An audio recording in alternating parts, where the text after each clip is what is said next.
Bismillahirrahmanirrahim. Assalamualaikum warahmatullahi wabarakatuh. Selamat malam dan salam sejahtera untuk kita semua.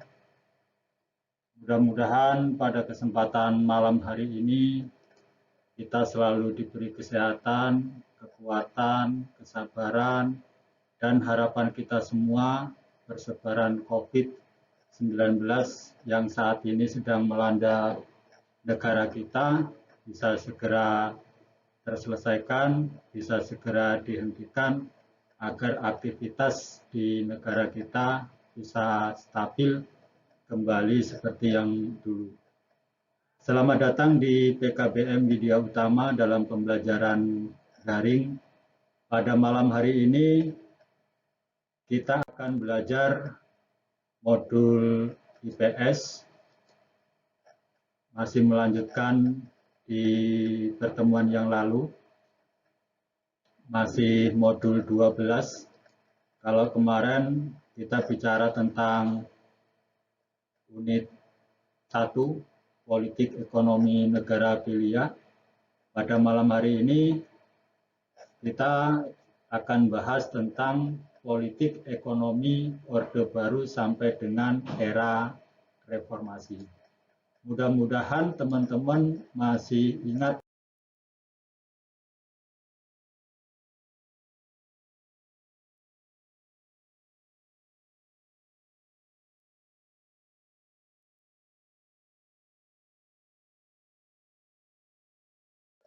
perjalanan negara kita dari Orde Lama sampai Orde Baru, bahkan mungkin sampai pada era saat ini. Di unit 2 kita akan bahas tentang politik ekonomi Orde Baru sampai dengan era reformasi. Nah, ini adalah tokoh-tokoh dalam era Orde Baru. Mudah-mudahan teman-teman masih ingat tokoh-tokoh atau pahlawan-pahlawan revolusi yang ada di negara kita. Lanjut.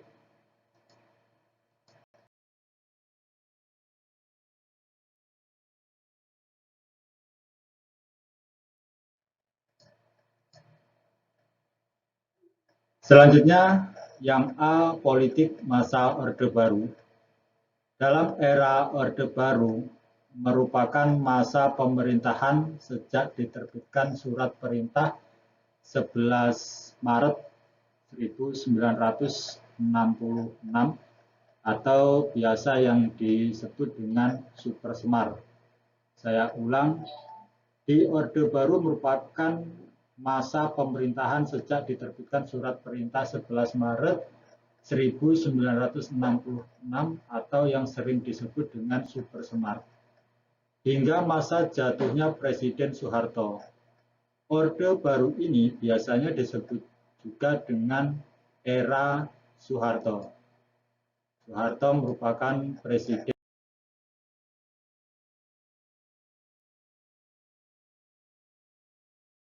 yang kedua setelah Insinyur Soekarno. Awal masa Orde Baru, keadaan politik dan keamanan negara masih kacau karena peristiwa G30S PKI.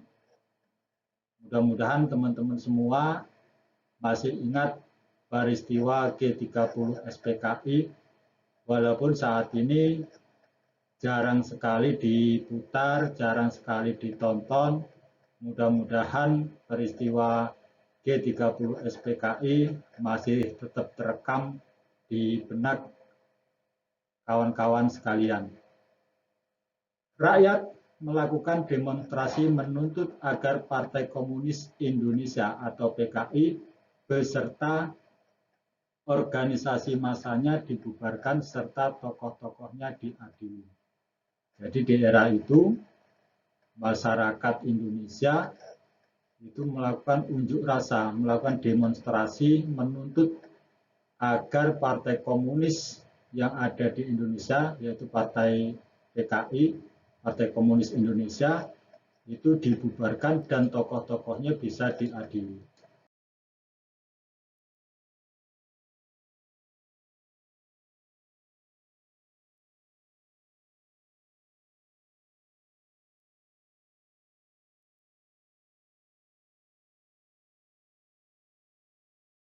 Karena gerakan G30 SPKI itu betul-betul gerakan yang sangat luar biasa, menjadi catatan tersendiri bagi bangsa Indonesia dan masyarakat Indonesia. Upaya yang dilakukan dalam melaksanakan kehidupan politik Orde Baru yaitu menata politik dalam negeri dan juga menata politik luar negeri. Yang pertama, politik dalam negeri pada masa Orde Baru. Yang kedua, penataan politik luar negeri. Yang B, politik masa reformasi. Jadi tokoh reformasi yang hadir pada saat itu yaitu B.J. Habibie. Reformasi adalah sebuah perubahan terhadap suatu sistem yang telah ada di suatu masa. Reformasi juga dapat diartikan sebagai sebuah gerakan yang menghendaki adanya perubahan dalam kehidupan bermasyarakat. Itu namanya reformasi, sebuah tuntutan perubahan dari ketidakbaikan menjadi lebih baik. Nomor 1, masa pemerintahan B.J. Habibie setelah Presiden Soeharto meletakkan jabatannya pada tanggal 20 Mei 1998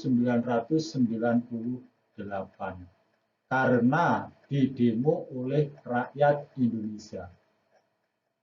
Dengan lengsernya Presiden Soeharto di tahun 1998, maka diangkatlah B.J. Habibie. Yang awalnya B.J. Habibie adalah wakil Presiden Soeharto.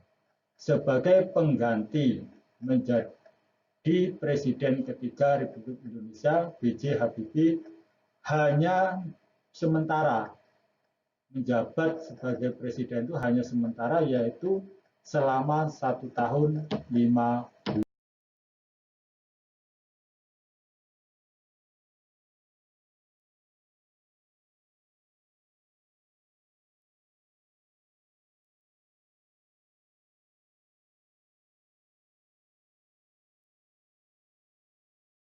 Jadi nggak lama karena masanya ya tinggal sebentar. Jadi tidak dilakukan pemilihan, langsung ditunjuk karena Presiden Soeharto dilengserkan oleh masyarakat, oleh bangsa Indonesia. Kawan-kawan peserta kesetaraan, di sini ada soal latihan, silakan dikerjakan. Kemudian jawabannya langsung dikirimkan ke saya ke WA pribadi, nggak usah ke grup. Soal yang pertama, tanggal berapakah Presiden Soeharto meletakkan jabatannya? Itu soal yang pertama. Kemudian soal yang kedua, siapakah nama wakil presiden periode pertama? Susilo Bambang Yudhoyono.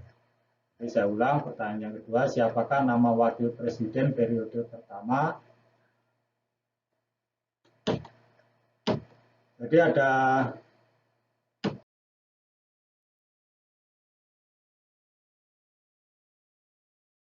dua soal, silakan nanti dijawab, nggak usah buru-buru, kerjakan sambil bersantai, kemudian kirimkan jawabannya ke saya di nomor pribadi saya. Yang nomor 2, masa pemerintahan Kiai Haji Abdul Rahman Wahid atau Gus Dur. Setelah pemilu 1999, yaitu pemilu pertama, pada masa reformasi, MPR melakukan pemilihan presiden melalui voting. Gus Dur terpilih menjadi presiden melalui dukungan partai-partai Islam yang menjadi poros tengah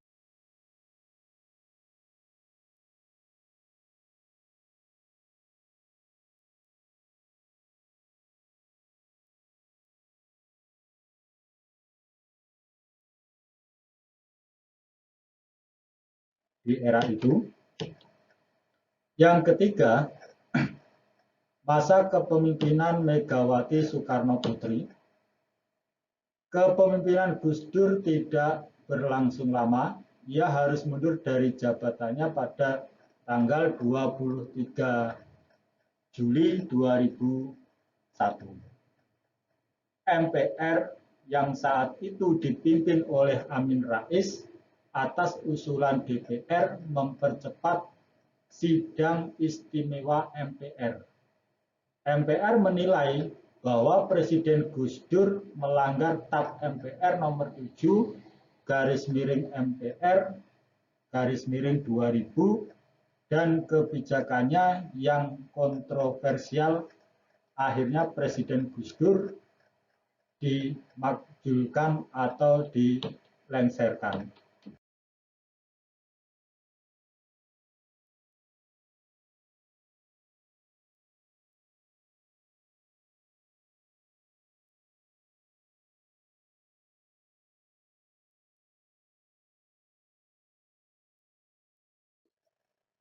Jadi ada beberapa presiden yang dilengsarkan karena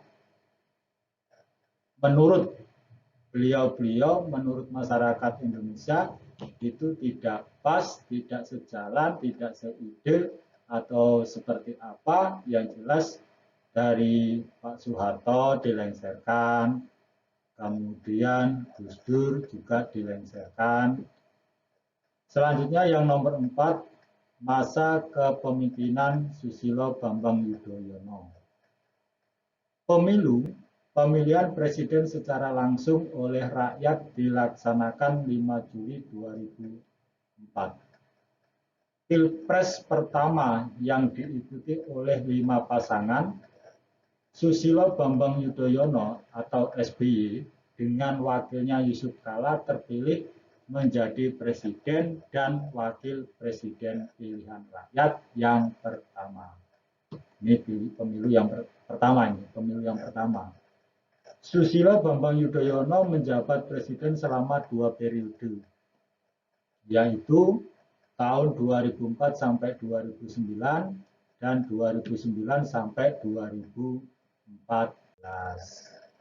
Lanjut. Nomor 5, masa kepemimpinan Joko Widodo. Setelah Presiden Susilo Bambang Yudhoyono selesai menjabat 2 periode dan tidak bisa mencalonkan lagi, maka Presiden Joko Widodo atau yang sering disebut Jokowi ini yang maju pemilihan, kemudian dimenangkan oleh Pak Jokowi yang saat ini menjadi Presiden RI. Yang C, ekonomi masa Orde Baru. Pada tanggal 3 Oktober 1966 dikeluarkan kebijakan ekonomi oleh pemerintah, antara lain: 1. Menerapkan anggaran belanja berimbang. Yang kedua, menerapkan kebijakan untuk mengekang proses ekspansi kredit bagi usaha-usaha sektor produktif seperti sektor pangan dan lain-lain. Yang ketiga, menerapkan kebijakan penundaan pembayaran utang luar negeri.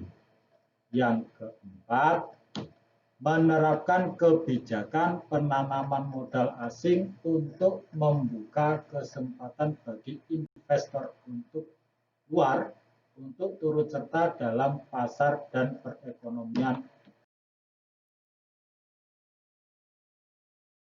Indonesia. Yang selanjutnya yaitu yang D, ekonomi masa reformasi. Krisis ekonomi yang melanda Indonesia pada tahun 1997 sampai 1998 merupakan sebuah efek domino dari krisis ekonomi Asia yang melanda berbagai negara seperti Thailand, kemudian Filipina, dan juga Malaysia. Teman-teman kesetaraan yang berbahagia, tadi modul IPS unit 2, silakan dipahami materinya, kemudian kerjakan soal yang ada. Kalau sudah, bisa dikirimkan ke nomor saya. Selamat belajar, mohon maaf atas kekurangan. Saya akhiri. Assalamualaikum warahmatullahi wabarakatuh.